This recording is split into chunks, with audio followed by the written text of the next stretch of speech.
Mayank ji, Vishu, Gulfsha, good evening.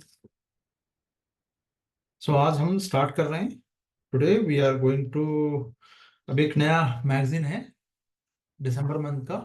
ठीक है, तो आई होप सो कि आप सभी के पास आपका पीडीएफ प्रिंट आउट होगा।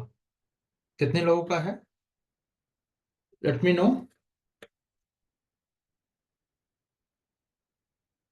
Good evening Misbah. ठीक है, सभी के पास है अपना? कमेंट कर दो, थोड़ा सा मुझे एक आइडिया लग जाएगा। हम्म और कितने लोग जो हैं वो रीडिंग लेके आए हो? Dimple, good evening. कितने लोग रीडिंग लेके आ गए हो? सभी लोग रीडिंग लेके आए हो? ठीक है। सुबह, गुड इवनिंग। चलो, सो पॉलिटी एंड गवर्नेंस। ठीक है, कोई मिस्टेक अगर होगा तो वो भी आप लोग, खैर वो तो अपने, मैंने आप लोगों को पहले ही कहा है कि आप पहले ही मुझे बता दिया करो। जनवरी मंथ का शेयर कर दिया गया, अभी फेब का भी आ जाएगा। अभी फिलहाल जनवरी तक तो हमारे पास मटेरियल है, राइट। एंड फेब एंड मार्च ये भी देखना है। ठीक है, चलो। पॉलिटी एंड गवर्नेंस में one nation one election bill, bill के बारे में बहुत ज्यादा ऐसा पूछा नहीं जाता है, बट कुछ कुछ चीजें हैं, यू हैव टू नो। ठीक है, इसको थोड़ा सा इंक्रीज कर देते हैं साइज को। चलो,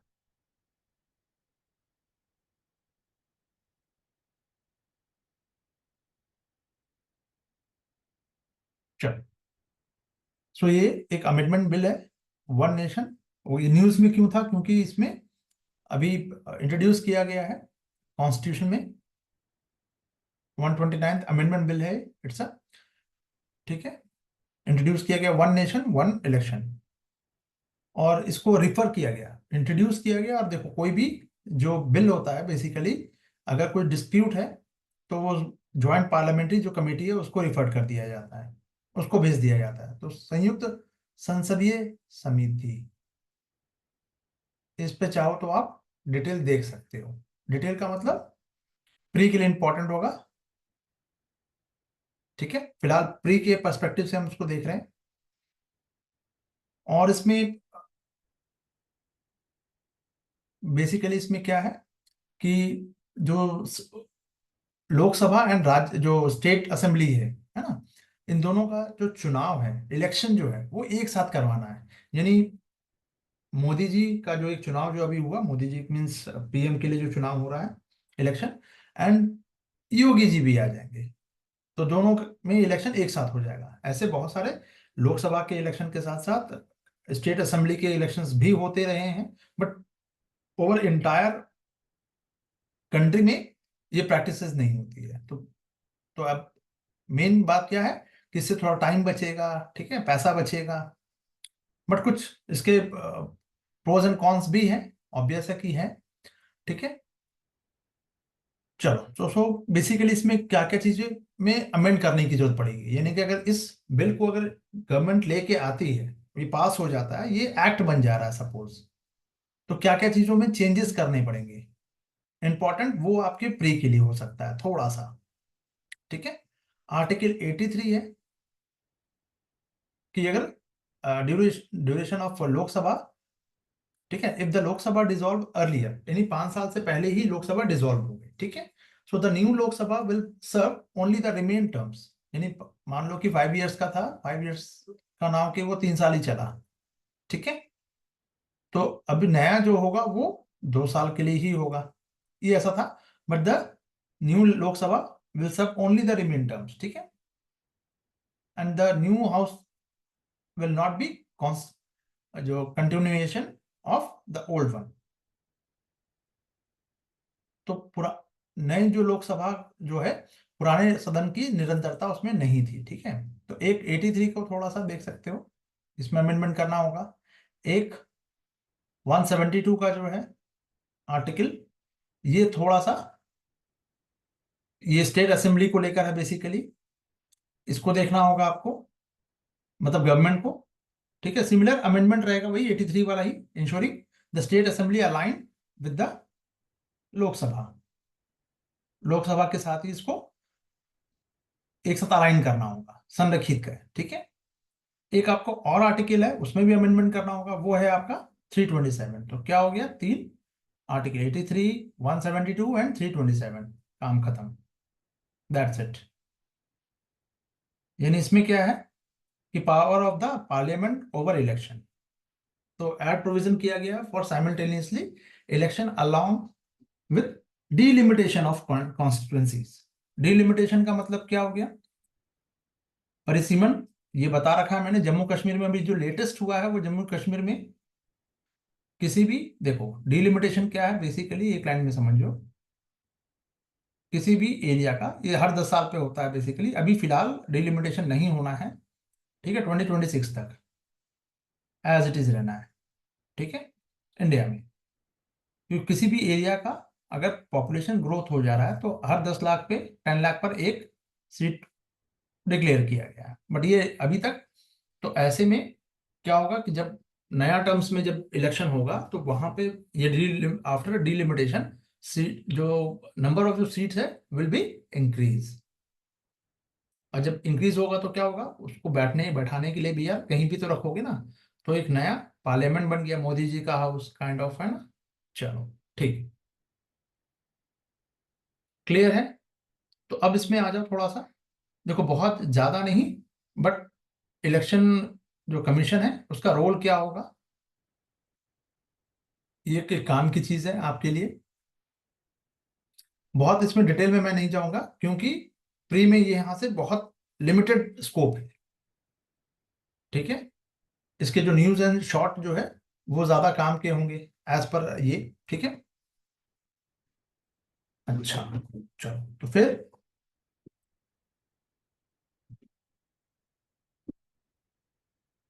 हम्म, so if election of the state assembly cannot be conducted with Lok Sabha polls, the election commission can recommend a later date. अगर एक साथ अगर चुनाव नहीं होता है तो चुनाव आयोग यानी इलेक्शन कमीशन जो है वो बाद की तारीख के लिए रिकमेंड कर सकता है। ठीक है, ये इंपॉर्टेंट हो गया, कौन करेगा, तो चुनाव का जो डेट है वो कौन देता है, इलेक्शन कमीशन। ठीक है, चलो अब देख लेते हैं थोड़ा सा एक और इंपॉर्टेंट लाइन कि EC will declare the term end date for each assembly, यानी चुनाव आयोग प्रत्येक विधानसभा के लिए जब उनका टर्म्स खत्म होगा तो उसके लिए ये डेट डिक्लेयर कौन करेगा, इलेक्शन कमीशन। के लिए इंपॉर्टेंट। ठीक है, यूटीज के लिए बात करें तो दिल्ली, जम्मू कश्मीर एंड पुडुचेरी तीन ही जगह पे स्टेट असेंबली है ना। उसके लिए गवर्नमेंट ऑफ इंडिया जो यूनियन टेरिटरी एक्ट है 1963 का, उसके साथ ये अलाइन होगा। ठीक है, ये एक नेशनल कैपिटल रेंज वाला जो है ये 1991 का government of national capital territory of Delhi act, Delhi को एक स्टेट मिल गया। ठीक है, अच्छा, और एक जम्मू कश्मीर का है 2019 का, Jammu and Kashmir recognition act 2019। इसमें थोड़ा सा अमेंडमेंट करना पड़ेगा, ये यूटीज के लिए अभी हमने जो बात की थी, ये देखो 83, 172 एंड 327, ये तीन आर्टिकल में अमेंडमेंट करना था। यूटीज के लिए क्या है, यूटीज के लिए ये है, तीन जगह आपको अमेंडमेंट करना पड़ेगा, दैट्स इट, काम खत्म। और कुछ भी बहुत ज्यादा करने की जरूरत नहीं है। तो क्या ये सारे चुनाव एक साथ हो सकते हैं, इलेक्शन हो सकता है, बिल्कुल हो सकता है यार, पहले भी हुआ है। ठीक है, और एक दिन में नहीं, एक दिन का मतलब एक दिन ही, ये स्टेप बाय स्टेप जो आप कह सकते हैं। ठीक है, ये होगा, ये पहले भी हुआ है, election for Lok Sabha, state assembly and local body, लेकिन लोकल बॉडीज भी इन्वॉल्वमेंट है इसकी। ठीक है, एक साथ चुनाव होगा। ठीक है, और ये फेज वाइज होगा, जब भी होगा ये फेज वाइज होगा यार। 10 दिन, 7 डे, 7 फेज का हो गया इलेक्शन, एज वी नो, है ना। तो चरणबद्ध तरीके से होगा, एक दिन में नहीं होना है, ये भी क्लियर रखो। फायदे क्या है? तो ये आपका बेसिकली रिड्यूस फाइनेंशियल बर्डन को रिड्यूस करता है, ठीक है। इकोनॉमिक जो स्टेबिलिटी है वो लेके आता है। प्रिवेंट गवर्नेंस जो डिस्ट्रप्शन है, जो ऑब्स्टिकल है, जो गवर्नमेंट काम कर रही है, तो कई बार आप देखोगे कि इलेक्शन का टाइम आ गया तो नई घोषणा नहीं होगी, नई डिक्लेरेशन को गवर्नमेंट अनाउंस नहीं कर सकती, ठीक है, काम रुक जाता है। अब अगली बार कौन सरकार आएगी यार, पैसा मिलेगा नहीं मिलेगा, काइंड ऑफ, है ना। तो उसको रोक देगा ये, कम से कम 10 बार निकलने की एक ही बार दीजिए, और 5 साल के लिए छुट्टी। नहीं तो मालूम चला दिल्ली स्टेट असेंबली के अलग से आप चुनाव दीजिए, म्यूनसिपैलिटीज के अलग कीजिए, पीएम चुनना है तो उसके लिए अलग कीजिए, तो 3 बार तो मिनिमम निकल के आना होगा आपको। तो उससे जगह पे ये एक बार होगा तो, कई बार होता है ना आदमी के दिमाग में ये काम, बैक ऑफ द माइंड काम करता रहता है कि चलो लोकसभा का है, हमने वोटिंग नहीं किया तो स्टेट असेंबली का कर देंगे या म्यूनसिपैलिटी से कर देंगे, वो सब नहीं, ठीक है। तो अब लगेगा कि नहीं भाई, वन टाइम ही है तो अब कर लो, ठीक है, पार्टिसिपेट करो। तो भागीदारी, प्रिवेंट गवर्नमेंट, अच्छा, इम्प्रूव वोटर पार्टिसिपेशन भी इम्प्रूव हो जाएगा ये। अभी कितना है, 52% के अराउंड बनता है, बहुत अच्छा माना जाता है। हालांकि लोग इससे ज्यादा नहीं हो रहे, 50-55 के बीच में ही होता है, 60% नहीं, 50% तक हो जाता है। इस बार का इलेक्शन का क्या था कोई परसेंटेज, एनीबडी, किसी को आइडिया? मतलब लोगों ने कितना पार्टिसिपेट किया था ये जो लोकसभा का इलेक्शन हुआ था, एनीबडी,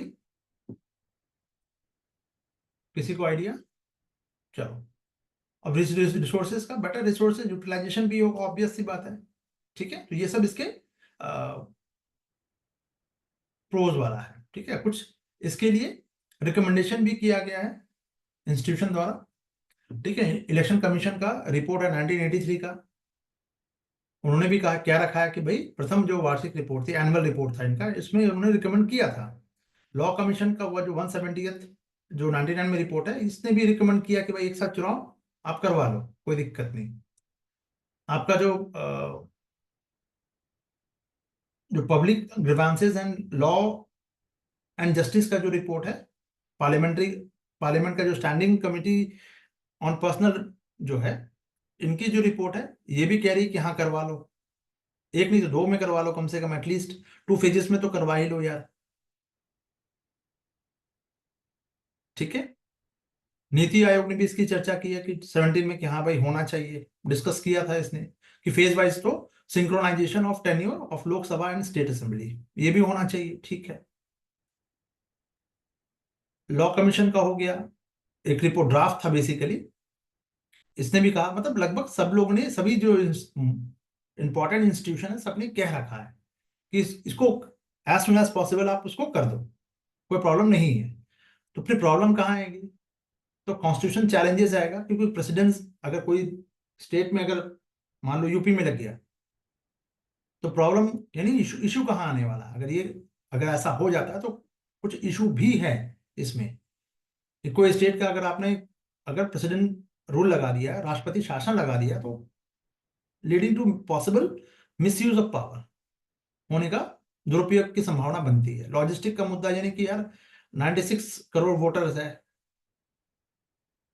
एक स्टेट से दूसरे स्टेट में लेके जाना, ये it's not a easy task, है ना।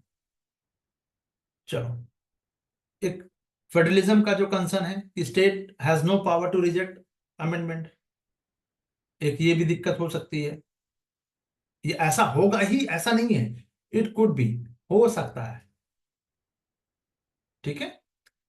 वोटर का बिहेवियर जो है, क्योंकि एक वोटर जो है स्टेट के लिए उसकी अलग रिक्वायरमेंट होती है। एक, जैसे हर बार मोदी जी जीत, जो है हमारे प्राइम मिनिस्टर, वो जीत जाए वो देश के लिए ठीक है, बट कई बार ऐसा देखा गया है, ठीक है, कि स्टेट के लिए अच्छे नहीं माने जा रहे, वो पार्टी नहीं जीत के आती है, कई बार हुआ है ना। सो उस पर उस वोटर का भी इम्पैक्ट बन सकता है, लोकल कंसर्न होता है उसका। रीजनल पार्टी जो है वो वीक हो सकती है। ठीक है, लीगल अमेंडमेंट रिक्वायर्ड भी, ये तो मैंने आपको पहले ही बता दिया है कि आपको उसमें कहाँ कहाँ पे चेंजेस करने पड़ेंगे, तो ये आपको एक लाइन से भी यहाँ क्लियर हो रहा है। वही रिपीटेशन ही है, 83, 172 एंड 327। एंड जो एक आपका जो रिप्रेजेंटेशन ऑफ पीपल एक्ट है 1951 का, उसमें भी आपको अमेंडमेंट करना पड़ेगा। ठीक है, अमेंडमेंट हो जाएगा, बहुमत है, मेजोरिटी है, हो जाएगा। एक पॉलिटिकल अकाउंटेबिलिटी की बात, कि फ्रिक्वेंट जो इलेक्शन होगा तो इंक्रीज अकाउंटेबिलिटी, फिक्स टर्म के लिए होगा, lead to less scrutiny of leaders. तो एक बार 5 साल के लिए बैठ गए तो बैठ गए, तो बार बार जो चुनाव होते हैं हर 5 साल में, कि अगर आपने सेंटर में अच्छा नहीं किया तो स्टेट में अच्छा करेंगे, स्टेट में अच्छा नहीं किया तो सेंटर में अच्छा करेंगे, एक प्रेशर बना रहता है ना। तो 5 साल के लिए तो कम से कम एक जवाबदेही भी आएगी। ठीक है, कि बार बार चुनाव होगा, इलेक्शन होता है तो अकाउंटेबिलिटी बढ़ती है। तो निश्चित अवधि से क्या होगा, नेताओं की जांच कम हो सकती है, यानी कि यार 5 साल के लिए तो बन गए, अब कौन हटा रहा है, काइंड ऑफ। ठीक है, सो कंक्लूजन क्या निकल के आया कि ठीक है, आपको अगर ये क्वेश्चन आता है, definitely go with the positive aspect, बिल्कुल होना चाहिए, but there are some issues, उसको भी हमें देखना पड़ेगा, दैट्स इट। तो एक केयरफुली प्लान्ड फ्रेमवर्क होना चाहिए, is essential for effective implementation. एकदम रट्टाफिकेशन वाला लाइन है, रट लो, लिख देना, इंटरव्यू में बोल देना, ये इंटरव्यू की लाइन है, पहले समझ लो, ये इंटरव्यू की लाइन है बॉस। ठीक है, ये याद रखना।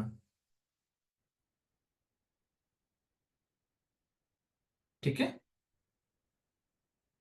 क्लियर हुआ थोड़ा बहुत, क्योंकि मल्टीपल टाइम्स ये हो चुका है। जल्दी से बताओ, जल्दी से जल्दी से जल्दी से। चलो, नया टॉपिक, न्यू टॉपिक क्या है हमारा? Atrocities against scheduled caste. ठीक है, अनुसूचित जातियों के खिलाफ अत्याचार जो है, ये बेसिकली कई बार हमें देखने को मिलता है, लॉस तो है ही, लॉस तो बना दिए गए हैं, बट कई बार आपको ये भी सुनने को मिलता है कि भैया लॉस बना दिए, बट उसे क्राइम कम नहीं हो रहा है। क्राइम कम होना और लॉस बनाना दो अलग अलग चीजें हैं। लॉस सबके लिए बनाए जाते हैं, कुछ लोग इम्प्लीमेंट उसको अपने ऊपर ले रहे हैं, कुछ लोग उसको फॉलो नहीं कर रहे हैं। जरूरी नहीं ना कि देखो, इसको स्ट्रीट लाइट से समझो, जो ट्रैफिक लाइट है, ट्रैफिक सिग्नल जो होता है, उसमें कुछ लोग उसको फॉलो कर रहे होते हैं, कुछ लोग नहीं कर रहे होते हैं। इसका मतलब ये थी ना कि आप उस ट्रैफिक सिग्नल को ही हटा दो। ठीक है, 2-4% मेरे टाइप के लोग या मोहित कुमार टाइप के लोग रहेंगे हमेशा, जो ट्रैफिक को, रूल को तोड़ेंगे, स्कूटी को हवाई जहाज बना के। बिल्कुल, ऐसे लोग हमेशा रहेंगे, लेकिन इसका मतलब ये कतई नहीं है कि आपको फॉलो नहीं करना है। ठीक है, चलो। तो एक हेल्दी सोसाइटी में इस तरह की atrocity in the name of caste and religion, अभी हमें थोड़ा सा वक्त लगेगा इन सब चीज से ऊपर उठने में। अभी बहुत सबके अंदर है, कुछ ना कुछ है। वो ST SC के अंदर भी है, वो OBC के अंदर भी है, वो जनरल्स के अंदर भी है, सबके अंदर है, कुछ ना कुछ सबके अंदर है। तो अभी इससे उभरने में अभी वक्त लगेगा। आप हम एक शुगर कोटेड अगर लाइन से हम बात करें, वेरी गुड। वही द हिंदू का जो नेशनल जो पेपर है आपका, उसमें ही मैट्रिमोनियल आता है, आप उसको देख सकते हो। तो ये आपको हर जगह मिलेगा। ठीक है, चलो। सो लाइमलाइट में क्यों था? क्योंकि बहुत सारे जो स्टेट्स हैं वो फेल हो गए हैं to set up a proper system to address atrocity against scheduled caste. Scheduled caste पर जो in the name of caste को लेकर जो एट्रोसिटी हो रहे थे, इसको रोकने में वो लोग क्या हुए हैं, थोड़ा सा स्टेट फेल हुआ है, सेवरल स्टेट्स हैं। ठीक है, सो उसके रिगार्डिंग ये है क्या, पहले तो ये समझ लो कि यार ये इसको डिफाइन कौन करता है, कि कौन SC होगा, कौन ST होगा, कौन OBC होगा। तो उसके लिए बेसिकली डिफाइन किया गया टर्म्स है, दैट इज आर्टिकल 366 का है, अनुसूचित जाति शब्द को परिभाषित किया गया है, defined the terms schedule caste. And 341 ये प्रेसिडेंट नोटिफाई करेगा। कौन करेगा? प्रेसिडेंट। राष्ट्रपति को राज्यपाल के परामर्श के बाद, यानी after allow the president to notify SCs for a state or union territory after consulting the governor। ठीक है, तो parliament can amend this list by law. इसमें संशोधन हो सकता है, बिल्कुल हो सकता है। वो कौन करेगा? पार्लियामेंट करेगी। प्री के लिए पकड़ दो। मिसबा जी, जी प्री का स्टेटमेंट था जी, बिल्कुल। 23-24 ये क्या था? चलिए, तो अगर किसी स्टेट में, पहले इसमें थोड़ा सा एक और प्री का पॉइंट है, कोई भी स्टेट में या यूटीज में अगर किसी को एससी कम्युनिटी में अगर उसको डालना है उस लिस्ट में, तो किसकी लगेगी? साइन किसका होना है? प्रेसिडेंट करेंगे। बट वो प्रेसिडेंट तो करेंगे, लेकिन किसके रिकमेंडेशन से? गवर्नर के रिकमेंडेशन से। ठीक है, क्लियर है? चलो, सो ये जो शब्द है, ये जो वर्ड टर्म्स है, basically schedule caste was first mention in the governor of India act 1935। 1935 का एक्ट में ये सबसे पहले ये वर्ड को कॉइन किया गया। ठीक है, so mechanism to tackle caste based atrocity, उसके लिए बहुत बहुत सारे आर्टिकल हैं, 14, 15, 16, 17 है ना। सब में ये सब मुझे बताने की जरूरत नहीं कि ये सब प्री के लिए इंपॉर्टेंट है। अब तो इतना इजी यूपीएससी भी नहीं पूछेगा, बट ठीक है फिर भी। डीपीएसपी में भी 46 एंड 338, ये डीपीएसपी में है, ये अलग से होगा। ठीक है, डीपीएसपी में है। और एक एसटी एससी के लिए एक नेशनल आपका कमीशन स्टैब्लिश करने की बात करता है, आर्टिकल 338, जो यूपीपीसीएस ने कई बार पूछा है। ठीक है, लीगल प्रोविजन क्या है? एक अनटचेबिलिटी को ऑफेंस कर दिया गया। अनटचेबिलिटी को जो प्रैक्टिस करेगा, सीधी सी बात है, it's a punishable offence, offence है ये। ठीक है, तो punish untouchability arising from religious and और सोशल डिस्क्रिमिनेशन। ठीक है, तो अब इसका नाम बदल के कर दिया गया है, इसी का नाम चेंज किया गया है। ठीक है, rename protection of civil right act 1976, 55 वाले को चेंज करके कर दिया गया। अब मैं पूछूंगा, जल्दी से कमेंट करके बताना। आई थिंक सभी लोग कमेंट करना, यस और नो में, इट्स अ एब्सोल्यूट राइट और नॉट, अनटचेबिलिटी वाला।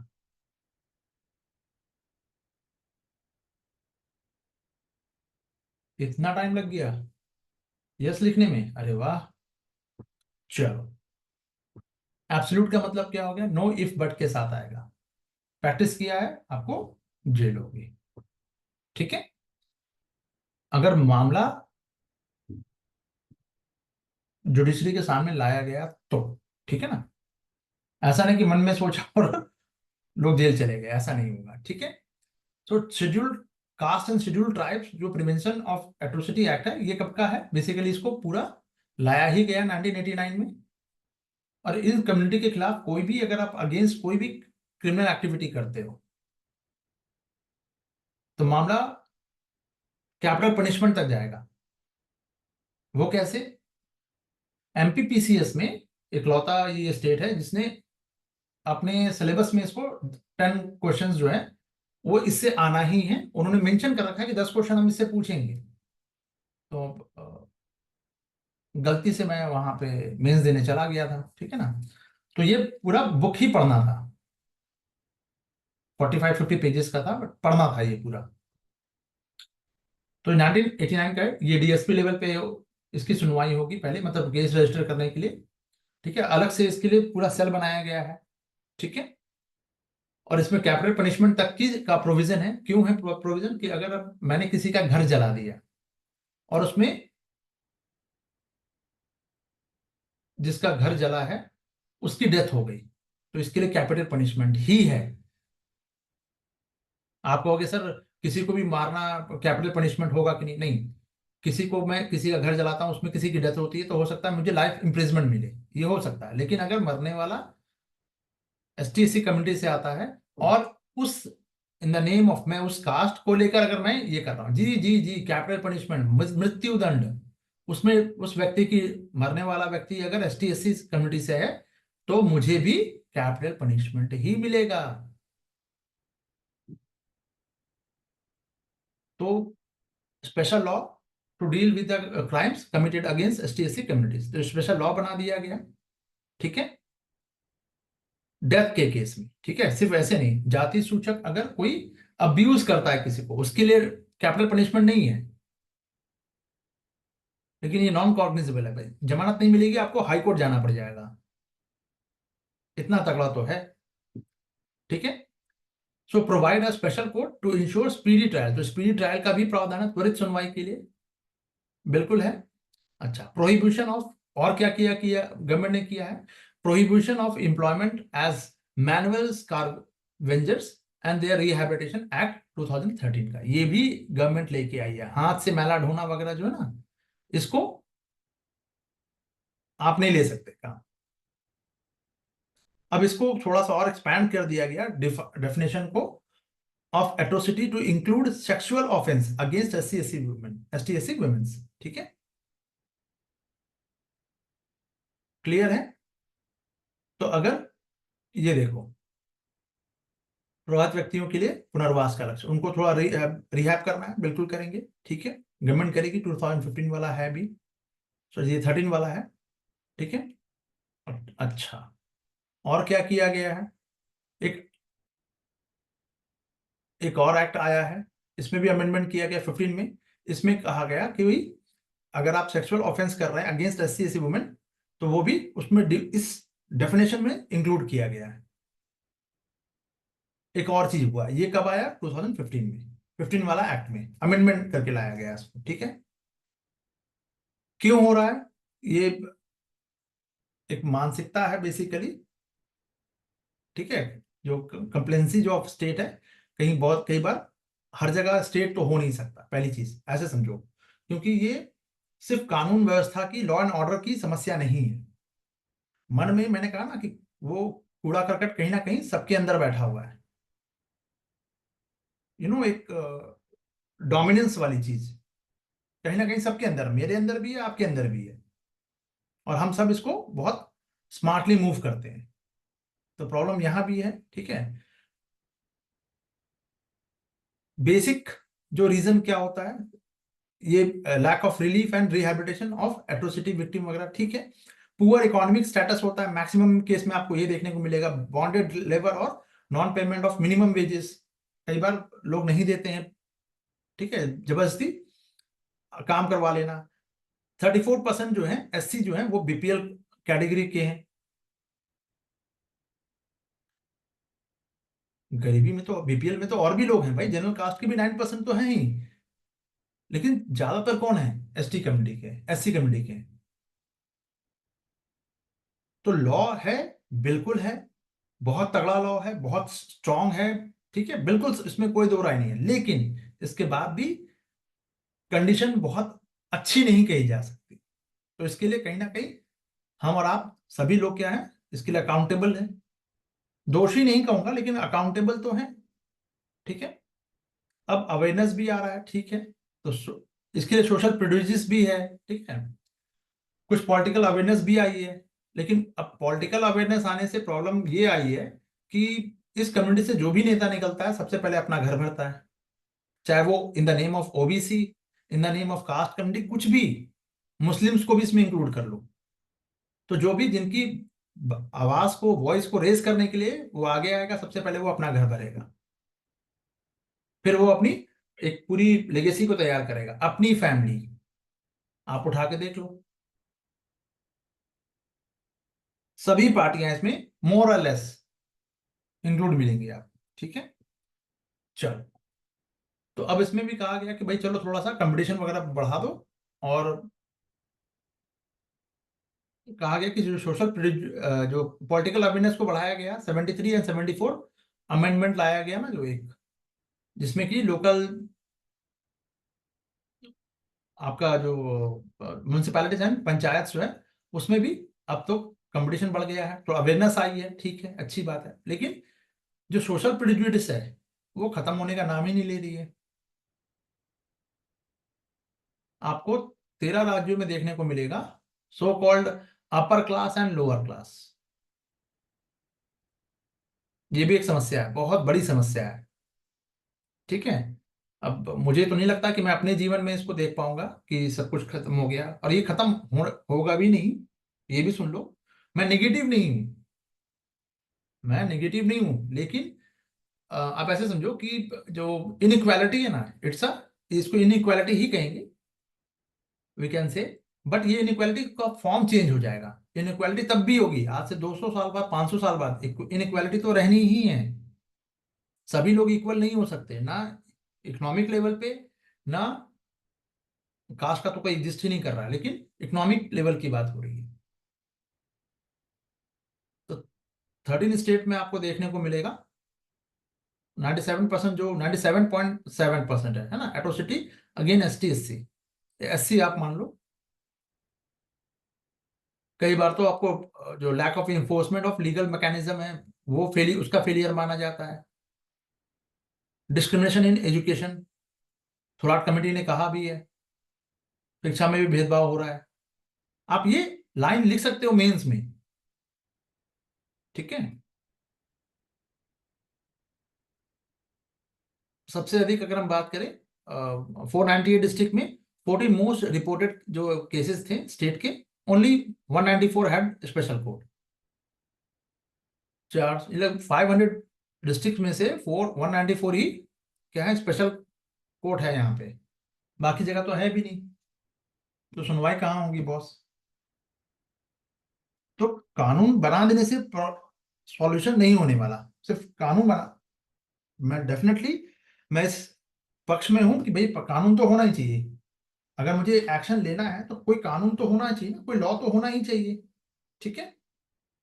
चलो, इतना काफी है। बाकी आप इसको मेंस के लिए आप देख सकते हो, और उसमें कुछ ज्यादा है नहीं। अगर प्री के लिए है तो बस वो इतना ही था जो मैंने करवा दिया। बाकी चीजें आप, उनका रिहाब कैसे करना है, क्या क्या करना है, it's a part of means, ये खुद से पढ़ने की चीज है। क्लियर है सभी को? जल्दी से कमेंट करके बताओ, फिर आगे बढ़ेंगे।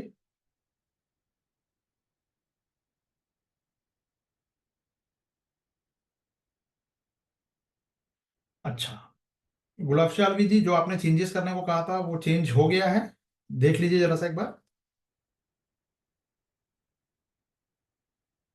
कुछ लोगों ने वो किया था, क्या नाम है, करंट अफेयर नहीं, किसमें था, कुछ पॉइंट्स मुझे बताए थे, वो मैंने ग्रुप में शेयर कर दिया था। डिम्पल जी का था शायद, आई थिंक, एनवायरनमेंट को लेकर, राइट। चलिए।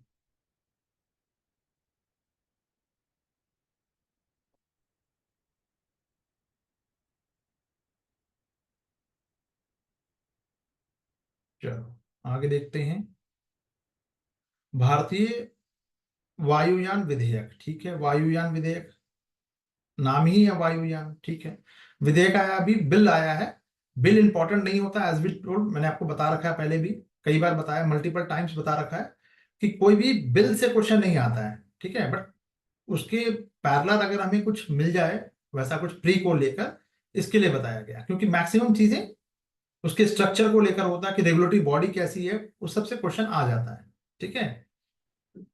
तो इसको रिप्लेस करने की बात करें, जो बिल आया है, एयरक्राफ्ट एक्ट जो लाया गया 1934 को रिप्लेस करेगा। 24 वाला जो आया है वो उसको रिप्लेस करने के लिए लाया गया है। ठीक है। एक काम की चीज ये है, स्ट्रक्चर में क्या बात हो गई, तो स्ट्रक्चर में बेसिकली जो रेगुलेटरी बॉडी है, डायरेक्टर, DGCA, एक BCAS होंगे, और एक AA यानी AAIB। ये तीन जो है रेगुलेटरी स्ट्रक्चर में आएगा। ये तीन नाम आप देख सकते हैं शॉर्ट फॉर्म में। अगर चाहें तो अपने आप को थोड़ा सा शॉर्ट फॉर्म में देख के काम चलाया जा सकता है। ठीक है, रेगुलेटरी बॉडी रहेगी। न्यू एडिशन क्या किया गया, वो काम की चीज, अगर कोई आपको सर्टिफिकेशन वगैरह कुछ देना है, डीजीसीए को will now issue the radio, जो telephone operator restricted certificate and licence जो है, instead of the department of telecommunication. तो नया एडिशन क्या किया गया है, लाइसेंस वगैरह जो देना है, प्रमाण पत्र और जो लाइसेंस वगैरह देना था, सर्टिफिकेशन देना था, देने का जो काम है, ये पहले देते थे, ये डिपार्टमेंट ऑफ टेलीकम्युनिकेशन दिया करता था, अब ये डीजीसीए देगा। बस ये एक प्री के लिए यही काम की चीज है।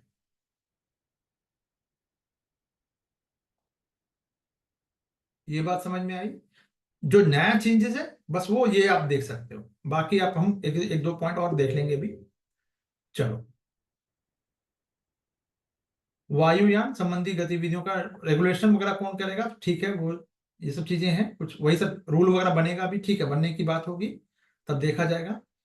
इंपॉर्टेंट क्या है अभी, इंपॉर्टेंट है जो आपके प्री के लिए इंपॉर्टेंट हो सकता है, पनिशेबल ऑफेंस वगैरह रहेगा। न्यू एडिशन कहाँ पे है वो देख लेते हैं जरा सा, एक सेकंड।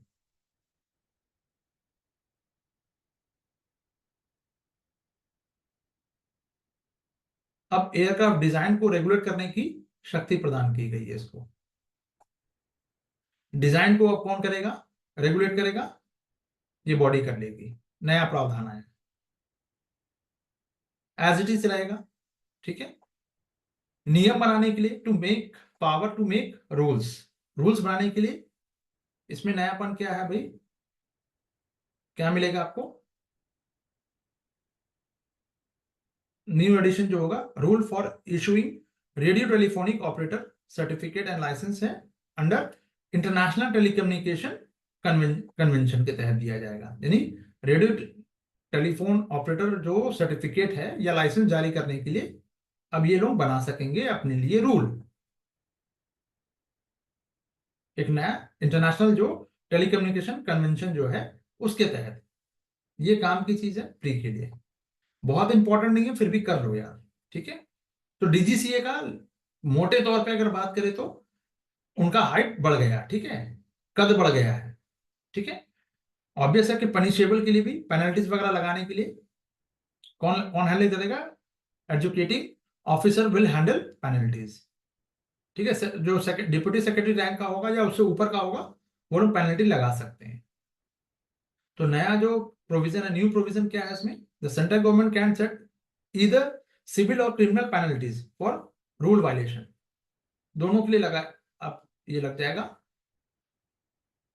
कोई भी रूल अगर बनाया गया है उसका आप वायलेशन करते हैं तो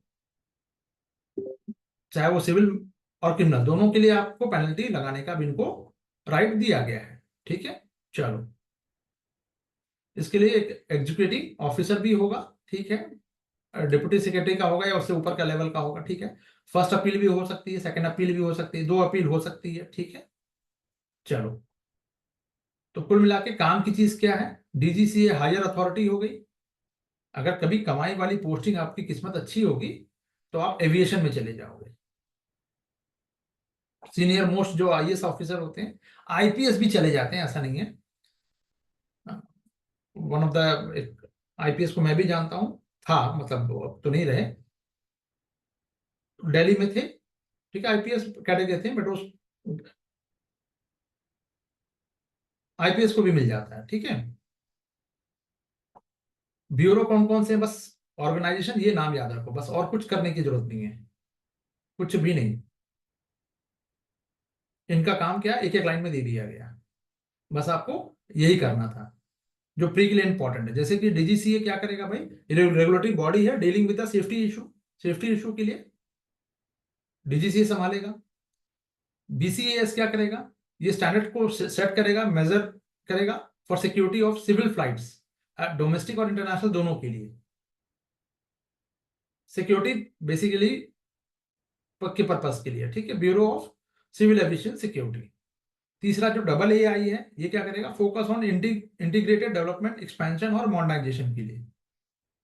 तो अब जल्दी से मुझे ये बताओ, अथॉरिटी जो है अभी एयर इंडिया ना, एयर नहीं क्या नाम है, इंडियन एयरलाइंस जो था, अभी वो टाटा वालों ने ले लिया, तो मॉडर्नाइजेशन की बात करें तो कौन परमिशन, किसकी परमिशन चाहिए? परमिशन सबकी चाहिए, बट अथॉरिटी ये है। इंटीग्रेटेड मॉडर्नाइजेशन वगैरह जो भी करना होगा वो ये करेगी। कहीं एक्सीडेंट वगैरह हो गया है, जैसे कि अक्सर ये देखा जाता है कि एक्सीडेंट वगैरह भी होते रहते हैं, तो उसकी जांच कौन करेगा? इन्वेस्टिगेशन जो ब्यूरो है, AAIB, investigation of aircraft accident के लिए, ठीक है। और अथॉरिटी जो है बेसिकली, जो airport economic regulatory authority of India है, AERA, ये करेगा टैरिफ रेगुलेशन के लिए, नॉटिकल सर्विसेज के लिए। चाहे एयरपोर्ट के चार्जेस क्या होंगे, जहां प्लेन खड़े होते हैं उसके भी चार्जेस होते हैं ना, उसका भी चार्ज होता है बॉस। हैंगर कहा जाता है उसको, जहां प्लेन को आप रखते हैं ना, उसको हैंगर कहा जाता है, ठीक है। चलो, क्लियर है। अब इससे कुछ पैसा वगैरह जो चाहिए तो आप यहां देख लीजिए, जो काम की चीज एक और है। काम की चीज क्या है? ये कहाँ गया? विदेशी नीति। एक सेकेंड। FDI ना, कहाँ गया FDI?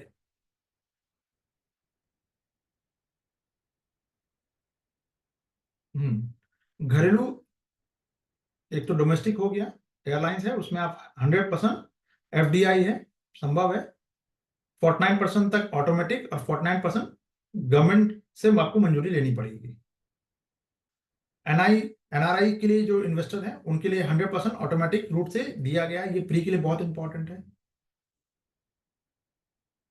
ठीक है।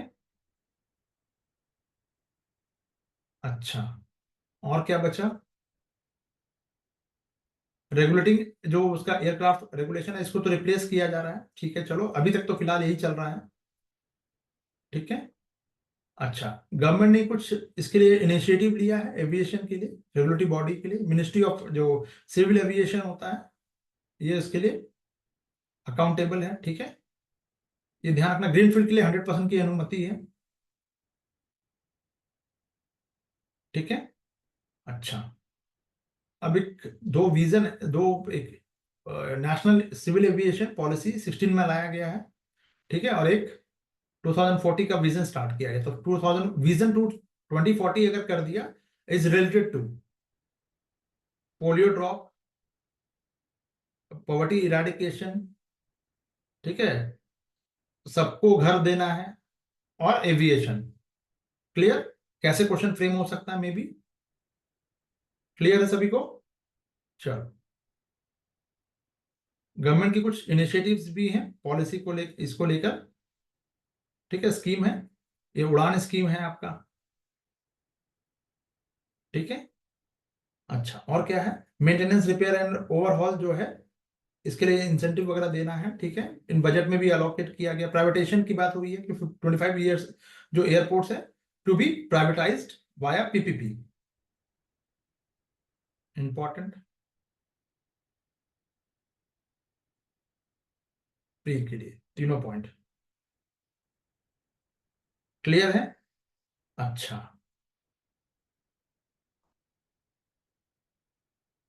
क्लियर है सभी को?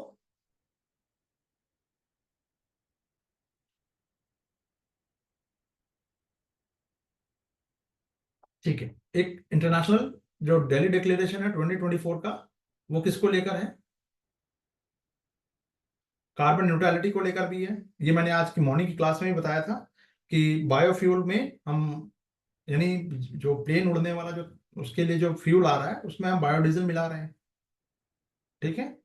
बहुत सारे जो 73 जो आपके एयरपोर्ट्स हैं उस पर दिल्ली बेंगलुरु इसमें शामिल होगा। 100% हरित ऊर्जा लॉन्ग टर्म के लिए। मतलब ये हरित ऊर्जा का मतलब क्या हुआ यहाँ पे? ये ग्रीन एनर्जी से चलाया जाएगा इसको, स्विच, उसको पूरा स्विच करना है ग्रीन एनर्जी में। हाइड्रोजन फ्यूल वगैरह की बात हो रही है ना, ये सब इंपॉर्टेंट है। हो गया बात, इतना ही करना था, ठीक है। चलो, नया टॉपिक की तरफ चलते हैं। जितना अंडरलाइन करवा दे रहा हूँ, कम से कम यार इतना तो कर लो। एक तो मैंने बहुत शॉर्ट करके पढ़ाया है इसको, मतलब आप लोगों को कंटेंट भी बहुत शॉर्ट एंड क्रिप्सी करके दिया है, उसके बाद भी इसमें और थोड़ा सा कटवट कर दिया है कि एग्जामिनेशन हॉल तक चला जाए। तो मल्टीपल टाइम्स, 3 to 5 टाइम्स आपको हर मैगजीन को पढ़ना है। ठीक है, वो भी मैंने मेंशन कर रखा है ऑलरेडी टारगेट में। टारगेट डेली बेसिस पे नहीं आएगा, वो 3 डेज पे बेसिकली जो आपका जो मैथ्स वगैरह का है या रीजनिंग वगैरह का है, उससे आपका वो चेंज होगा। डेली बेसिस पे नहीं, वो 3 डेज या 5 डेज जो उसका जो टारगेट रखा है वो कंप्लीट होगा तो फिर नया आपको मिल जाएगा चेंज। तो डेली मतलब बेसिस पे नहीं तो हर 2 दिन पे आप चेक कर सकते हो उसको। ठीक है, बाकी जो भी वीडियो यहाँ पे है, किसी का कुछ छूट रहा है तो आप यूट्यूब पे जाके देख सकते हो। इस मंथ का तो कम से कम पूरा यूट्यूब पे जाएगा, उसके बाद फिर देखेंगे। ठीक है, सभी वीडियो नहीं जाएगी बट कुछ कुछ तो चली जाएगी। ठीक है, मैक्सिमम आपका यहीं से जाएगा। चलो, अब आ जाओ यार, overseas citizen of India, OCI. बहुत दिक्कत, जनरली इससे क्वेश्चन नहीं आता है, ये टॉपिक मेंस का होता है। 2 4 लाइन आप उसको मेक स्टेटमेंट आप थोड़ा बहुत देख सकते हो ओसीआई को लेकर, यानी ये मिनिस्ट्री ऑफ एक्सटर्नल अफेयर जो है वो उसको लेके आएगा। उसके अंडर में आएगा ये जो डिपार्टमेंट है ओसीआई का। वो प्रवासी किसको कहते हैं भाई, जो बाहर रह के काम कर रहा हो या जो बाहर बस गया हो अपने जॉब के सिलसिले में। ठीक है, बट ओसीआई का कार्ड कार्ड होल्डर है वो। ठीक है, चलो, तो विदेशी नागरिकों को की श्रेणी में इसको पुनः रिक्लासिफाइड नहीं किया जाएगा। ये ओसीआई को के लिए कहा गया था, जो भी कार्ड होल्डर है ओसीआई कार्ड होल्डर, उनको विदेशी नागरिक नहीं माना जाएगा। ये वाली बात थी। ठीक है, चलो, तो OCI card holder are not being reclassified as foreigners. ठीक है, तो the existence of OCI rule remain unchange. तो अभी इसको उसमें कोई बदलाव वगैरह नहीं किया गया नियमों में। काम की चीज क्या है, इसमें एक बार अमेंडमेंट हुआ है 1955 का, इससे ये एक्ट से चल रहा था ये बेसिकली। इसमें एक बार 2005 में अमेंड हुआ है। ठीक है, किसको किसको मिलेगा, किसको नहीं मिलेगा, ये सब आप लोगों ने लक्ष्मीकांत प्यारेलाल में भी पढ़ा होगा। ये हर बुक में मिल जाएगा आपको। कट ऑफ डेट क्या है, वो डेट याद रखना है। उस डेट तक या उसके बाद अगर वो आप भारत के इंडिया के आप सिटीजनशिप है लिया हुआ था तो आप रहेंगे। ठीक है, बाहर चले गए हैं, ठीक है, कोई इशू नहीं है। एलिजिबिलिटी की बात हो रही है। ठीक है, कट ऑफ डेट देख लो, यहाँ पे 26 जनवरी लिखा हुआ है ना, यहाँ ध्यान देना। लेकिन अगर कोई ऐसा क्षेत्र है, कोई ऐसा एरिया है, ठीक है, जो belonging to territory that become a part of India after 15 August 1947 के बाद अगर वो बना है जाके इंडिया का पार्ट, तो भी वो कंसिडर कर लिया जाएगा। कोई ऐसा नागरिक की संतान यानी चाइल्ड है, या ग्रैंड चाइल्ड हो, या ग्रेट ग्रैंड चाइल्ड हो, और वो मेंशन जो किया गया बस उनके लिए भी वही सेम सेम चीजें हैं, उनको भी मिल जाएगा। ठीक है, तो सबको मिलेगा। बस आपको बेसिकली जो ओसीआई कार्ड जो होल्डर है, फॉरेन ओरिजिन की अगर आपने पत्नी से शादी वगैरह कर रखी है, मतलब फॉरेन ओरिजिन के किसी लोग से, आइदर आप मेल हो या फीमेल हो, जो भी हो, ठीक है, तो कम से कम 2 साल का एक रजिस्टर्ड मैरिज होना चाहिए। 2 साल के बाद ही आपको जारी किया जाएगा। 2 साल से जारी हो रही, कम से कम 2 वर्षों तक। ठीक है, ऐसा नहीं हो कि भाई जैसे कहते हैं ना ग्रीन कार्ड लेने के लिए अमेरिका में जाकर शादी कर ली, फिर मैरिजेस वगैरह, वो नहीं चलेगा। ठीक है, चलिए, तो किसी क्या फॉरेनर्स मिलिट्री पर्सनल को दिया जाएगा, बिल्कुल नहीं दिया जाता, ये काम की चीज। रिटायर्ड एक्टिव किसी भी मिलिट्री पर्सनल को, चाहे अगर आपने विदेश मान लीजिए कि सुबह चला गया अमेरिका और अमेरिकन मरीन ज्वाइन कर लिया, वेरी गुड, क्या अब उसको मिलेगा, जवाब है नहीं। ठीक है, तो 2015 में पीआईओ जो पर्सन ऑफ इंडियन ओरिजिन था, और ओसीआई दोनों को मर्ज कर दिया गया, सिंगल कैटेगरी कर दिया गया है, दैट्स इट। ठीक है, तो 40 लाख के आसपास अभी तक कार्ड भी इशू हो गया है, ठीक है, उसको रहने दो अभी। क्लियर है ये? इतना ही प्री के लिए पढ़ना था। तो कार्ड धारक अगर है, कार्ड होल्डर है, तो उनको थोड़ा सा अब देखो कुछ काम की चीज। कहाँ? अगर आप फॉरेन में रह रहे हैं, ठीक है, तो आपको क्या मिले, क्या डुअल सिटीजनशिप मिलेगी? जवाब है नहीं मिलेगी। वोटिंग राइट मिलेगा? नहीं मिलेगा। पॉलिटिकल राइट्स प्राप्त नहीं होगा, जैसे कि वोटिंग राइट्स वगैरह जो हो गया है ना। हालांकि पॉलिटिकल राइट्स ना होकर यहाँ पे एक कॉन्स्टिट्यूशनल राइट होता है, वो नहीं मिलेगा आपको।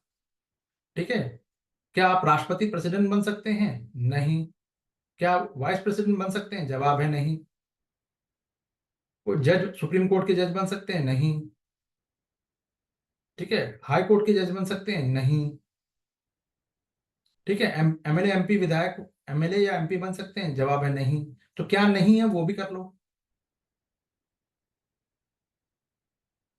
तो सबसे अच्छा तरीका ये है कि चोरी छुपे इंडिया में आओ, आराम से 2,000 रुपए दो, और राशन कार्ड बनाओ, और उसके बाद फिर आप 1 या 2 पीढ़ी के बाद आप कुछ भी बन सकते हो।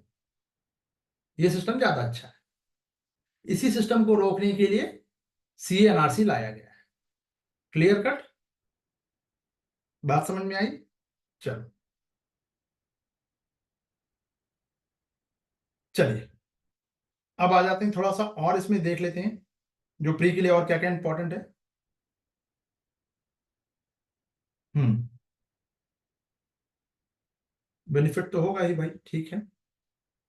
किसको किसको मिलेगा, किसको नहीं मिलेगा, हो गया। अच्छा, क्या पब्लिक अंडरटेकिंग जो सेक्टर के जॉब्स हैं, आईएएस आईपीएस बन सकते हैं, या कोई गवर्नमेंट जॉब मिल सकती है, या कोई गवर्नमेंट की जो कंपनी है, ओएनजीसी है या कुछ और है, XYZ, ऐसी कोई अंडरटेकिंग कंपनी है, क्या उसको मिल जाएगा? नहीं। अनुमति के साथ ही मिलेगी, डायरेक्ट नहीं मिल सकती, यानी कि कुछ बेसिकली सेंटर का अप्रूवल होना चाहिए। ऐसे डायरेक्ट पब्लिक सेक्टर के लिए, जॉब के लिए नहीं है। ठीक है। तो स्पेशल प्रोविजन अप्रूवल रिक्वायर रहेगा। तो अब किसको किसको अनुमति मिलेगी भाई? ये भी थोड़ा सा प्री क्लियर। स्पेशल अप्रूवल चाहिए, किसके लिए चाहिए, किस कंडीशन के लिए? तो आप रिसर्च करने आए हो, ठीक है, जर्नलिज्म करने गए हो, ठीक है, या फिर पहाड़ चढ़ते हो यार, मिशनरी है एक्टिविटी के लिए, तो आप आ सकते हो इंडिया, आपको मिल जाएगा कार्ड वर्ड, ठीक है। लेकिन रिस्ट्रिक्टेड और प्रोटेक्टेड एरिया में जो है, अगर आप विजिट करना है, तो वहां पे आपको स्पेशल अप्रूवल चाहिए। मालूम चला कि नॉर्थ ईस्ट चले गए और उसमें कहीं जो रिस्ट्रिक्टेड एरिया है वहां चले गए, अंडमान निकोबार में चले गए ना, जहाँ रिस्ट्रिक्टेड एरिया वहां नहीं जा सकते, परमिशन के साथ जा सकते हैं। एक अभी 2-3 साल पहले कोई ऑस्ट्रेलियन था भाई, क्रिश्चियनिटी को स्प्रेड करने के लिए अंडमान निकोबार चला गया,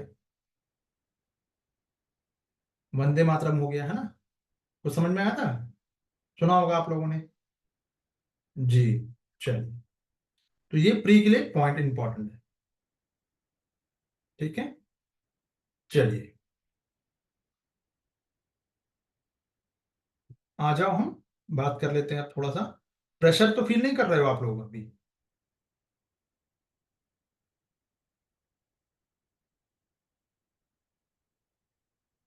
कितने लोग प्रेशर फील कर रहे हैं अभी भी? जल्दी से कमेंट करके बताओ यार। अरे अरे अरे अरे, जो नहीं पढ़ रहा वो ज्यादा प्रेशर फील कर रहा है, ये भी अच्छी बात है, थोड़ा सा।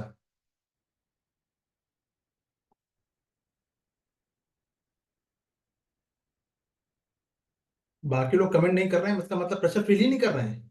Very good. चलो, ठीक। अच्छा, संडे को एक टेस्ट होगा, 20 क्वेश्चंस का, इकोनॉमी का। आप लोग थोड़ा सा देख लेना यार, जिस कुछ को देना होगा। ठीक है, इंग्लिश मीडियम हिंदी मीडियम दोनों के लिए होगा। संडे को थोड़ा सा वार्म अप हो जाएगा, है ना, इकोनॉमी का एक लंबा पोर्शन छूटा हुआ है। हालांकि करंट अफेयर से क्वेश्चन नहीं रहेगा, पूरा कोशिश करूंगा कि करंट अफेयर से क्वेश्चन ना रहे। ठीक है। बट एक थोड़ा वार्म अप कर लो, जरूरी है। Process for removal of Rajya Sabha chairperson, ठीक है। राज्यसभा के अध्यक्ष को हटाने के लिए, अध्यक्ष नहीं, यहाँ पे बेसिकली उनको चेयरमैन कहा जाता है, चेयरपर्सन, ठीक है। तो राज्यसभा का अध्यक्ष है वो, ठीक है, चेयरपर्सन। ऐसे लोकसभा के जो हेड है उनको स्पीकर कहा जाता है ना।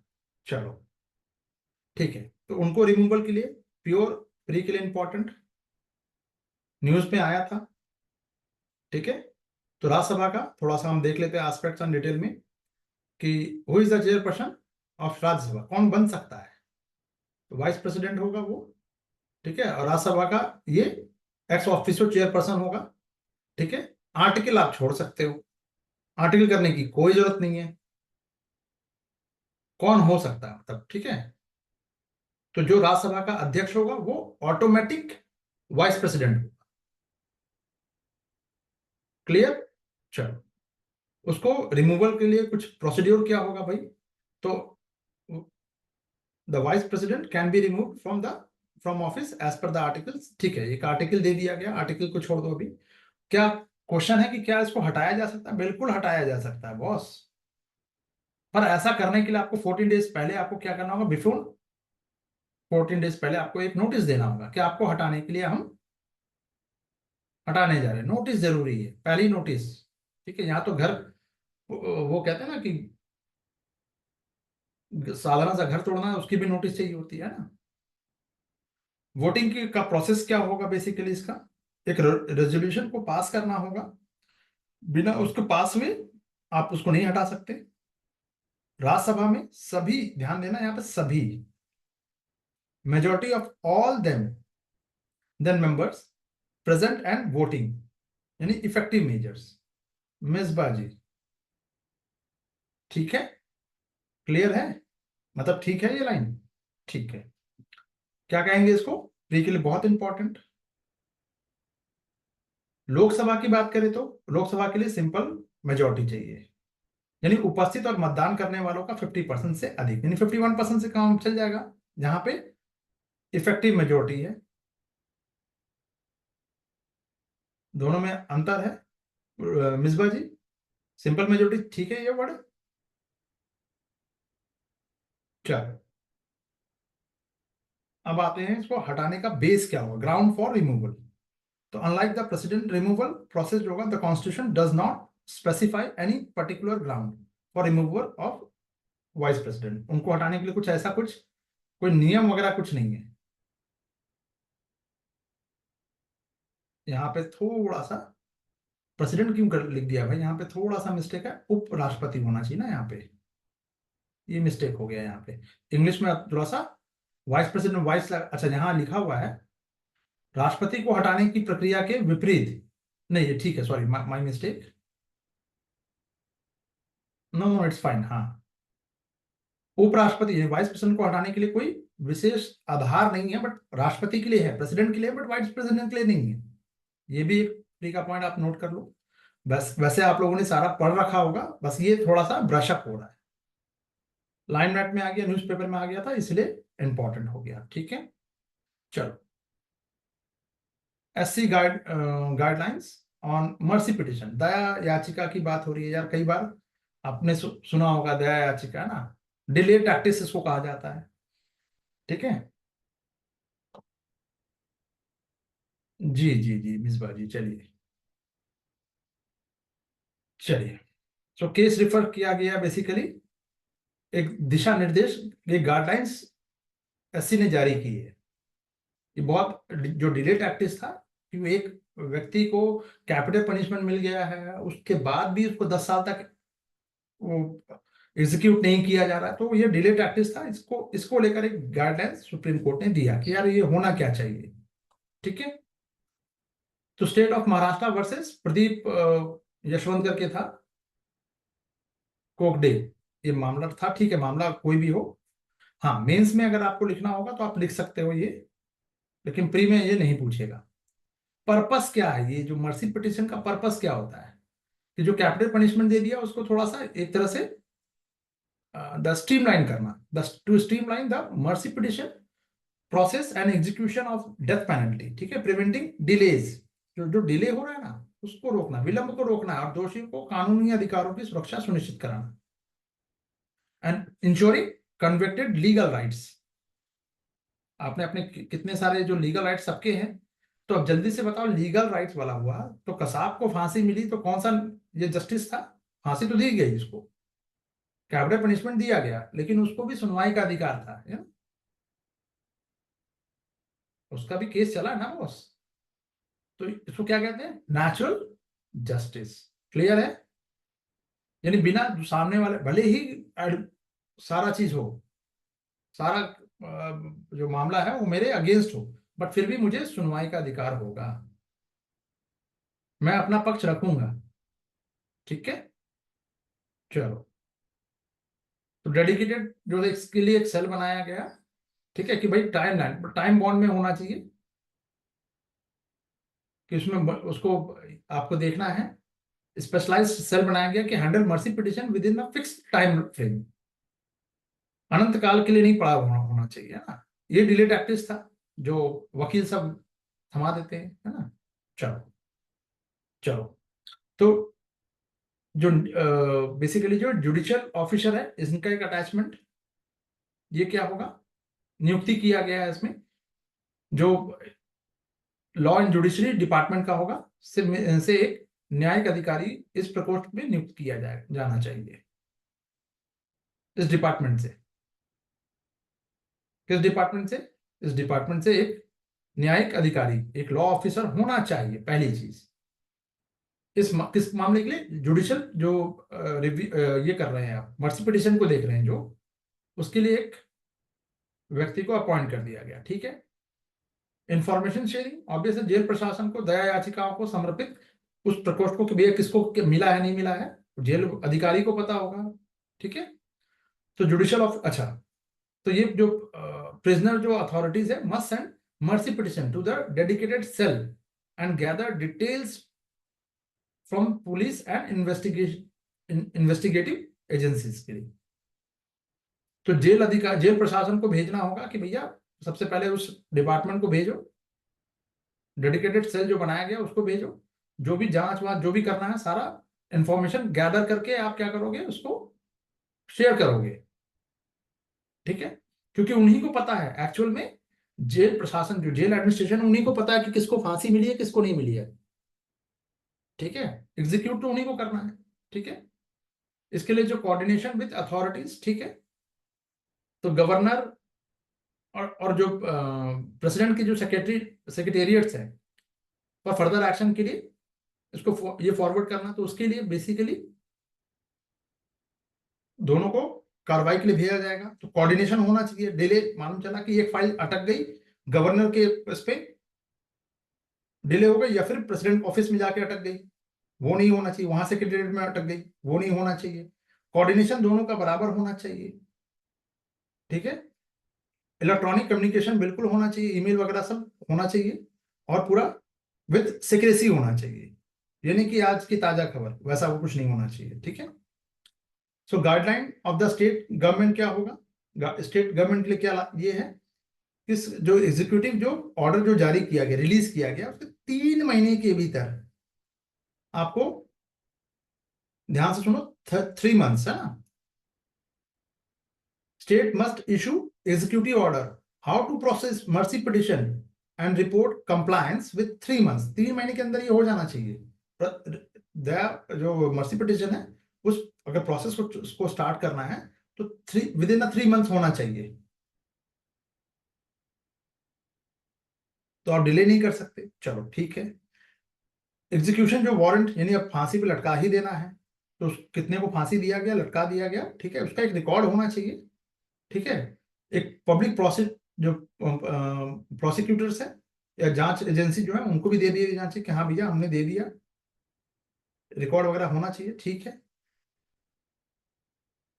अच्छा, ये तो सत्र न्यायालयों की भूमिका रोल, ये सत्र न्यायालय का मतलब सेशन कोर्ट की बात हो रही है, ध्यान रखना सेशन कोर्ट। अच्छा, अ, कोई आप में से कोई बताना चाहेगा सेशन कोर्ट क्या होता है?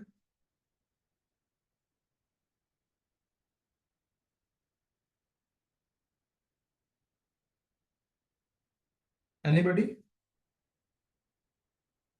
सेशन कोर्ट क्रिमिनल कोर्ट को ही कहेंगे बेसिकली, जो कैपेबल जो ऑथराइज्ड होगा, ठीक है, कैपिटल पनिशमेंट देने के लिए। बट कैपिटल पनिशमेंट देने से ही सिर्फ बात नहीं बनेगी।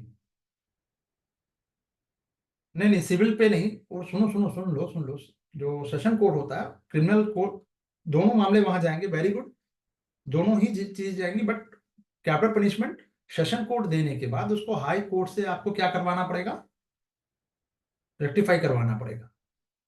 ठीक है, वो दे सकता है लेकिन एग्जीक्यूट नहीं करवा सकता, परमिशन चाहिए हाई कोर्ट का। ठीक है, चलो। हम्म, डिस्ट्रिक्ट लेवल, वेरी गुड, ठीक है। नहीं, वो सिविल मैटर भी सुन लेता है बॉस, हेलो हेलो हेलो, वो सिविल मैटर भी सुनता है सेशन कोर्ट। जी, ठीक है। अब फांसी को वो जो वारंट, एजुकेशन वारंट जो है, मृत्युदंड की पुष्टि होने के बाद राज्य सरकार को तुरंत फांसी वारंट जारी करना होगा। एक बार मिल गया तो चलो जारी करो और 3 महीने के अंदर ही केस को निपटाओ, नहीं तो 10 साल तक बिरयानी खिलाना पड़ जाएगा। ठीक है, हमें नहीं मिल रही है, उसे मिल जाएगी, तो दिल तो दुखेगा ना बॉस, है ना। चलो, सो अबाउट मर्सी पिटिशन, ये आर्टिकल जियोपार्डी जो है बेसिकली प्रेसिडेंट को जो पार्डन देना है, प्रेसिडेंट क्या क्या कर सकता है, तो पार्डन दे सकता है उसको, रिप्राइव कर सकता है, रिस्पाइट कर सकता है, या फिर कम्यूट कर सकता है, उसको दंड में परिवर्तन कर सकता है। भाई फांसी की सजा है, चलो आजीवन लाइफ इम्प्रिजमेंट कर देते हैं, आजीवन कारावास कर देते हैं। तो ये सब कुछ प्रेसिडेंट कर सकता है, आर्टिकल 72। सेम चीज आर्टिकल 161 में गवर्नर कर लेगा, मोटे तौर पर। बट ये स्टेट ऑफेंस के लिए होगा। ठीक है, एससी का जो जजमेंट है वो क्या है, मारूराम वर्सेस यूनियन ऑफ इंडिया, ये बहुत एक बेंचमार्क था। ठीक है, इसमें सुप्रीम कोर्ट ने कहा था कि राष्ट्रपति को दया याचिका पर निर्णय लेते समय काउंसिल ऑफ मिनिस्टर की सलाह पे कार्य करना होगा। मारूराम वर्सेस, ये बहुत मतलब राष्ट्रपति अपने मन से नहीं कर सकता कि भैया आज मन किया तो इसको चलो अब हम पार्डन दे देते हैं ना, वैसे नहीं होगा। काउंसिल ऑफ कॉम जो है बैठा हुआ है ऊपर, वो लिख के दिया कि हाँ माफ करो, हाँ माफ हो गया, माफ नहीं, माफी नहीं मिलेगी, माफी नहीं मिलेगी। Clear, Maru Ram versus union of India 1981। ठीक है, चलो। लीगल फ्रेमवर्क क्या है इसका, अब इसको लीगल फ्रेमवर्क में, अब ये थोड़ा सा एक इंपॉर्टेंट क्या है, भारतीय नागरिक सुरक्षा संहिता 23 में इसको इंडक्ट कर दिया गया। अब धारा वारा मत कर लेना, अब इसको इस नाम से जाना जा रहा है, लीगल फ्रेमवर्क ये हो गया। ठीक है, ये बस इसको याद रखना। इंपॉर्टेंट जो सिग्निफिकेंट ऑब्जर्वेशन क्या था लीगल सिस्टम को लेकर सुप्रीम कोर्ट का, कि भाई डिले टैक्टिस से क्या होता है, अगर डिले होता तो आर्टिकल 21 का क्या होता है, सॉरी, ये उसका उल्लंघन है। ठीक है, आर्टिकल 21 का ये क्या है, सीधा साधा ये उसका उल्लंघन है। ठीक है, डिले होने से राइट ऑफ लाइफ का वायलेशन होता है। ठीक है, चलो, शुरुआत कब हुई है, अच्छा शुरुआत बोल रहा हूं, यहां चला गया मैं, यहां पे आइए।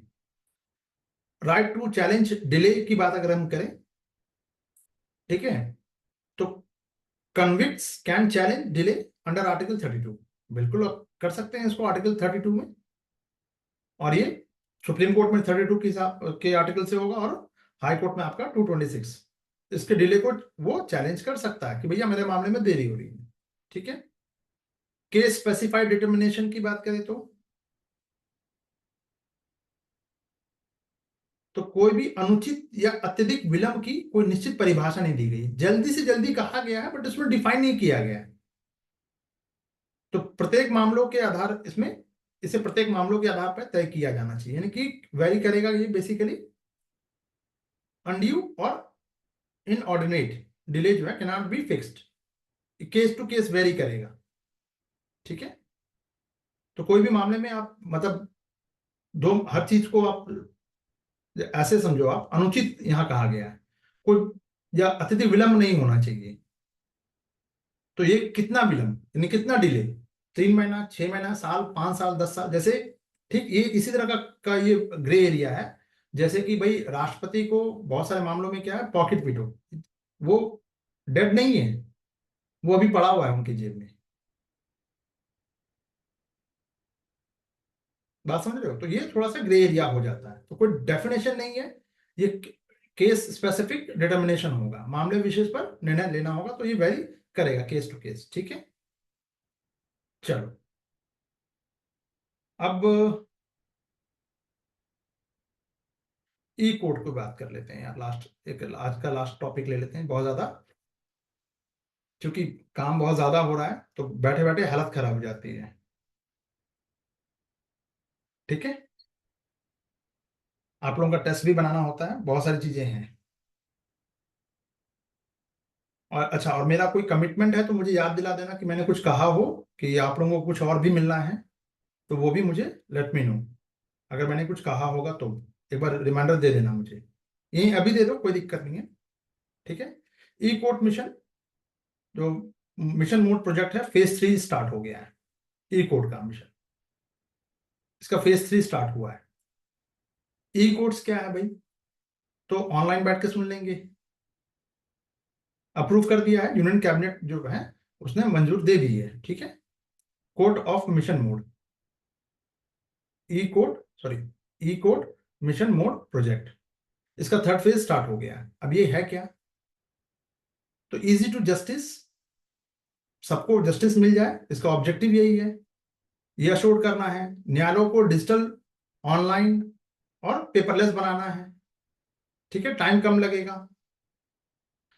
कोर्ट रिकॉर्ड्स को भी पूरी तरह से डिजिटलाइज किया जा रहा है, यानी आप सीडी डालोगे या उसका क्लाउड में रख लो, कोई दिक्कत नहीं। हाँ, इसकी शुरुआत हुई थी 2007 में, ई कोर्ट्स नेशनल ई गवर्नेंस के तहत, प्लान के तहत हुई थी।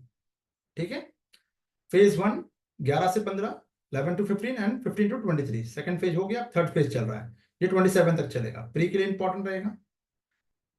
ठीक है, इंप्लीमेंट की बात करें तो हाई कोर्ट द्वारा इसको क्या किया जाएगा,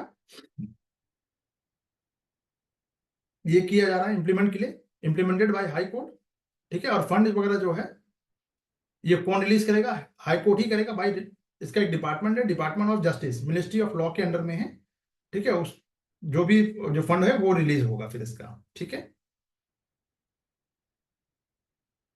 हाई कोर्ट जो है उच्च न्यायालय को, ये जो डिपार्टमेंट है, जो इसका क्या नाम है आपका, justice, department of justice, ministry of law जो है, ये हाई कोर्ट को पैसा रिलीज करेगा। ठीक है, तो ई कम्युनिटी हैंडल करेगी पॉलिसी को, स्ट्रैटेजी को, इम्प्लीमेंटेशन, गाइडलाइन, जो गाइडलाइंस है, गाइडेंस है, वो सब मिलेगा इसको। ठीक है, इसके लिए कमेटी बैठेगी। ठीक है, हो गया। सिग्निफिकेंस क्या है, तो एक मॉडर्नाइजेशन तो होना ही चाहिए बॉस, जुडिशियल मॉडर्नाइजेशन होना चाहिए, इससे कि आपकी इफिशियंसी बढ़ेगी, डेटा ड्रिवन होगा, जल्दी से जल्दी आपको, मतलब कंट्रोल F दबा के आप सीधा नाम लिखो और 1 सेकंड में आ गया, आपको फाइलों में उलझने की जरूरत नहीं पड़ेगी, घंटों का काम अब मिनटों में होगा। ठीक है, AI वगैरह को आप इंडक्ट कर सकते हैं इसमें, ऑप्टिकल जो फाइबर कैरेक्टर रिकॉग्निशन है, OCR है, वो सब टेक्निक का यूज होगा यहाँ पे, उससे इफिशियंसी आएगी। ठीक है, सो इस जो बेसिकली इसका जो कंपोनेंट्स है वो क्या है, स्वास, S3 वास प्लेटफॉर्म। ठीक है, प्लेटफॉर्म ये क्या कर रहा है, ये ensure secure and efficient data storage और एक्सेस के लिए बहुत इंपॉर्टेंट। ये पोर्टल रिलेटेड किससे है, एकदम कर लो अच्छे से, इंपॉर्टेंट है। यूजर और जो इलेक्ट्रॉनिक सर्विसेज जो है उसकी सहायता मिलेगी। ठीक है, केंद्र वगैरह जो है, वो एक सेंटर है वो देगा।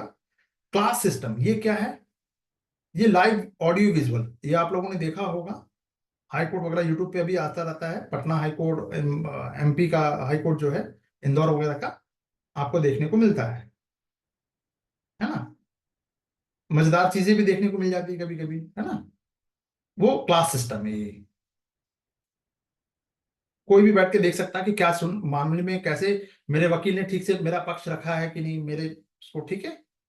स्कैनिंग वगैरह और जो डिजिटाइजेशन जो है, इसके लिए फिजिकल रिकॉर्ड की जगह पे डिजिटल फॉर्मेट में ये कन्वर्ट कर देगा, ठीक है। स्कैनिंग वगैरह करके कर देगा। कोई फाइल है तो ठीक है, उसको स्कैन करो, एक पीडीएफ बनाओ, जैसे कि मैं पढ़ा रहा हूँ आपको पीडीएफ में, एज इट इज रहेगा वो। क्लाउड, अभी मैंने कहा ना कि आपको स्टोरेज के लिए क्या करना होगा, स्केलेबल स्टोरेज को बढ़ाना होगा, ठीक है। क्लाउड कंप्यूटिंग या कंप्यूटिंग रिसोर्सेज है, उसको आप इनहांस करो।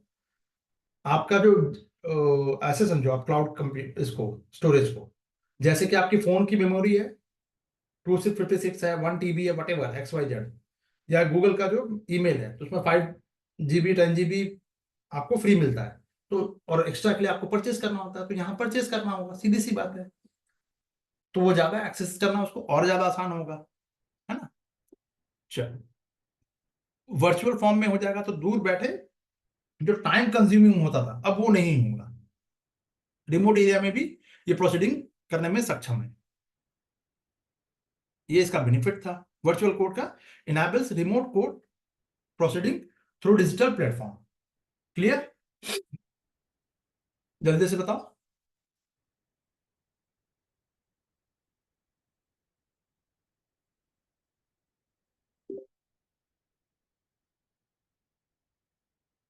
ठीक, सभी को क्लियर है? आराम आराम से करेंगे। देखो, अब एक चीज और आप लोगों को यहाँ क्लियर कर दे के बता दे रहा हूँ, सर हिंदी में इशू है, कहाँ पे इशू है भाई, जरा बताइए कहाँ पे इशू है। विशु जी, कहाँ इशू है? आप अपना इशू बताइए कहाँ पे इशू है, तब तक मैं आपको यहाँ बता देता हूँ।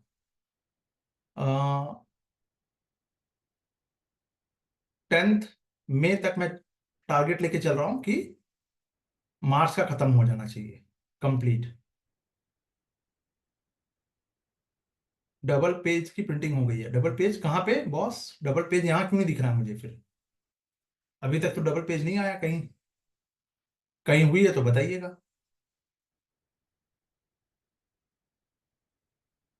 ठीक है, तो आप लोग थोड़ा सा कमेंट करके बताइए कि ये 10 10 मई तक ठीक रहेगा, इससे पहले कैसे खत्म करें, क्योंकि और भी चीजें करनी है।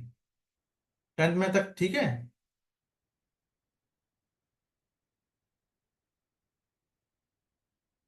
पेज नंबर, अच्छा पेज नंबर नहीं है इसमें, हाँ ठीक है, बताइए जल्दी से।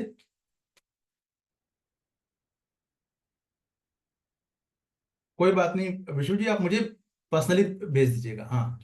10 मई तक ठीक है। सुबह राज,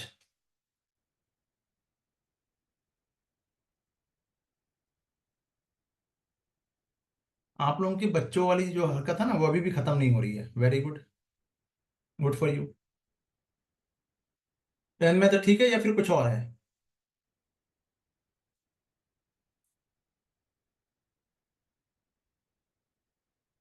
आ, कितना पहले तक?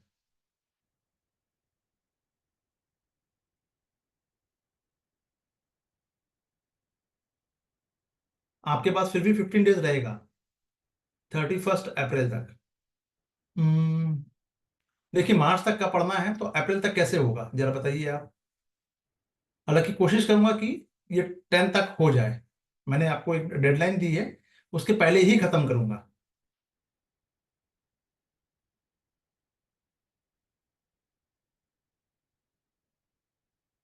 तो ज्यादा स्पीड में भी नहीं जा सकते जी, बिल्कुल।